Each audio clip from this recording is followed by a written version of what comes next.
Okay, so ecoregions, basically what they are in the natural world, the environments are characterized by the different types of soil, the precipitation, the temperature, the land features, the vegetation, and the animals that live there. You don't need to write this down.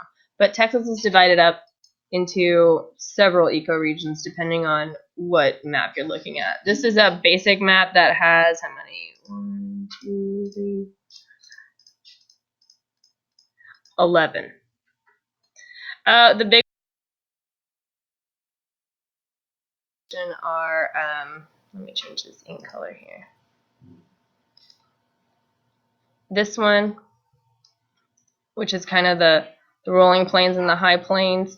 It's very windy here.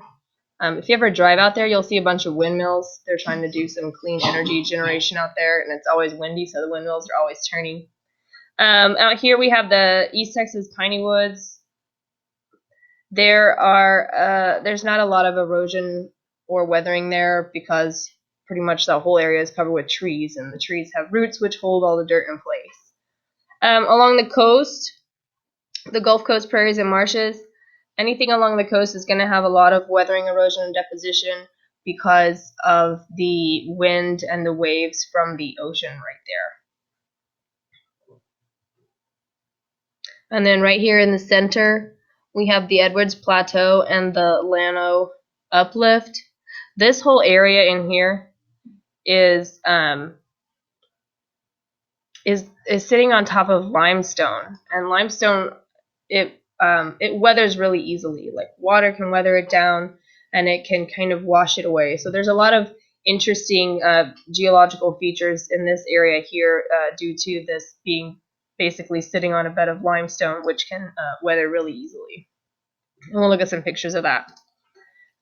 Just to review, weathering, you can write this down if you need to. Weathering is the breakdown of the materials of Earth's crust into smaller and smaller pieces. So it's basically just breaking rocks apart. So I'll write that down. Weathering equals breaking. And it looks really nice when I write with this mouse.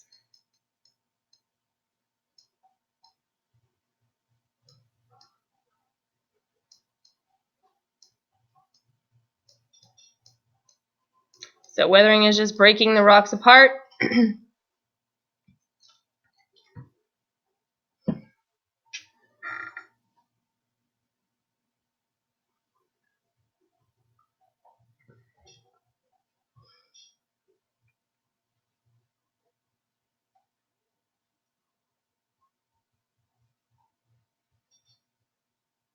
And when we went outside, we looked for broken rocks. Do y'all remember that when we went around and walked around and took pictures of cracks in the rocks? Anytime you see rocks cracking or breaking, that's weathering.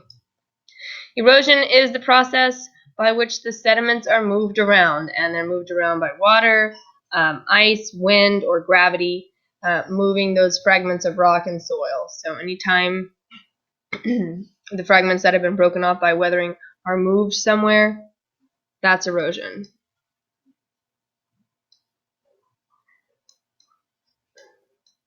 So erosion equals movement.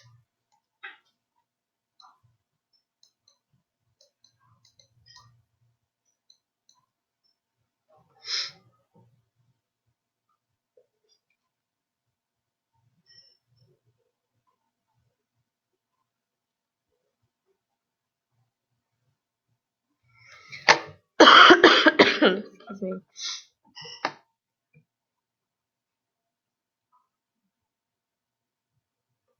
And the agents of this movement are water, ice, wind, and gravity.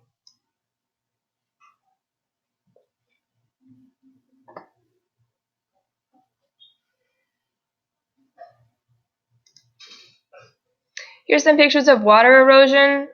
You can see in both of these pictures the sediments here are being eroded, and there's very little plant matter. So this is just a field, and you can see this huge area here where all of this soil has been eroded.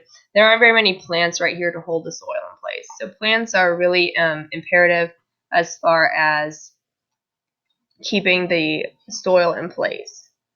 Anytime you have plant loss due to human activity or wildfire or whatever, you're going to be more susceptible to erosion when there's a large rainstorm. Wind erosion happens a lot at the beach. Wind erosion also happens up in that West Texas where it's really windy. If there are not enough plants there due to overgrazing or fires or whatever, the wind can blow that soil away, and that is generally not a good thing.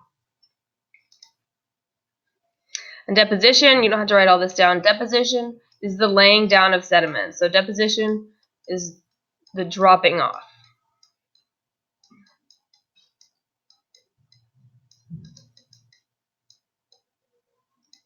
And it's based on this word deposit. So if I'm going to go make a deposit in a bank, that means I'm going to go drop my money off in the bank. Okay, so deposition is when things get dropped off. It's also known as when the process of erosion stops. So whenever the wind stops blowing and all the particles that are in the air fall out, that's deposition. At the mouth of a river, where the river lets out into a large body of water, the flow of the river slows down, so a lot of particles are settled out or deposited there.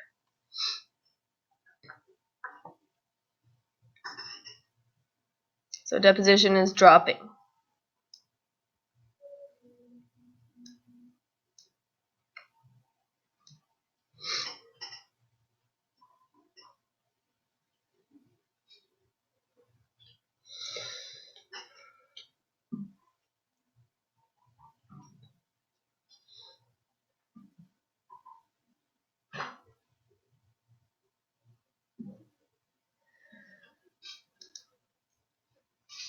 All right, let's talk about some of the specific areas of Texas. The Edwards Plateau, the Llano Uplift, this is the place where it's all sitting on a bed of limestone. And so the limestone can get weathered underneath and cause sinkholes and other interesting caves and other interesting things. This is a picture of Enchanted Rock, which is in central Texas.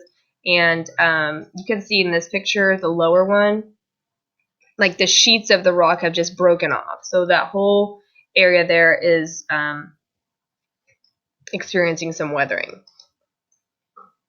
This is also in the Edwards Plateau. You can see in this picture, water and CO2 will seep down into the cracks in the land, and they will weather away that limestone, and that's how they make these caves. Has anybody ever driven down to Austin and you see those big signs on the side of the road that near Georgetown that say Inner Space Cavern? Has anybody ever been to that? Me neither. I should go. Anyway, this is kind of what it looks like. So it's been weathered away in there. It dissolves away the limestone and leaves open spaces which make caves. Karst is just another word that means that there's that limestone base, and these are some sinkholes. So you can see this was an area where there was a lot of development, and this big area here is just where the land just sank in. So if you're building on a limestone bed and that has been weathered underneath, you can have this big sinkhole happen. Here's another one right here, it just kind of caved in, and then there's one where the road caved in. So that's a feature of that type of land where you're building on top of that limestone bed. There's that risk of the limestone being weathered away underneath it. And another feature of karst is these caves, which are pretty cool. The high plains, that's that west panhandle area of Texas. This is one of the windiest places in the United States. That's why there's so many windmills out there now, because the wind's pretty much always blowing. There's low vegetation, and so when the wind is blowing and there's not plants there to hold the soil in place, the soil blows away, which is bad. This picture on the right here is Palo Duro Canyon. And that was formed by water erosion and weathering of these rocks here, and it just continues to get deeper.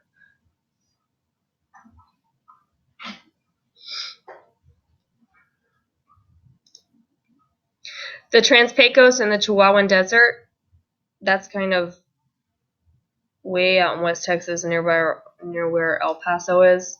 There's Davis Mountains, there's the Guadalupe Mountains, Big Bend, which is a national park down there. Excuse me. The Red River. I don't think that's right. That's the Rio Grande. Oh well. We'll skip this slide. I don't think that's right. The piney woods are out in East Texas. It looks like this. It's just pine trees. Along the rivers there's pine trees that grow all the way up to the river, so the river doesn't even erode very much of the land there because there's a lot of trees and plants that hold all that soil in place. So very little erosion in the piney woods.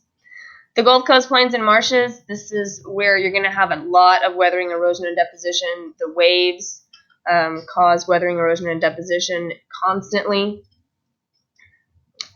The islands there, the barrier islands, were formed by erosion and deposition of the wave action there.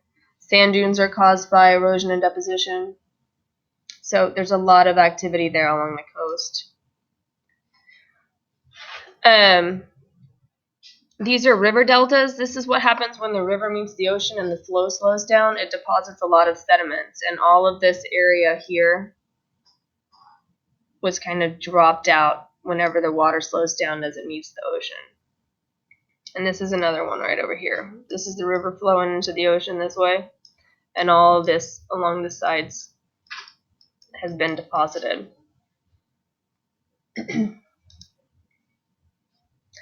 Here's some storm pictures from before and after Hurricane Katrina. At the top one, you can see that there's a big grassy area and a beach. And the yellow arrow is pointing to the same place in both. After Katrina, the beach has been completely eroded away. And this was such a major storm that even all of this grass here couldn't hold it in place. It just was so massive. Here's another one after Katrina. So this used to be several homes here, and pretty much just that one survived. I wonder what they did differently.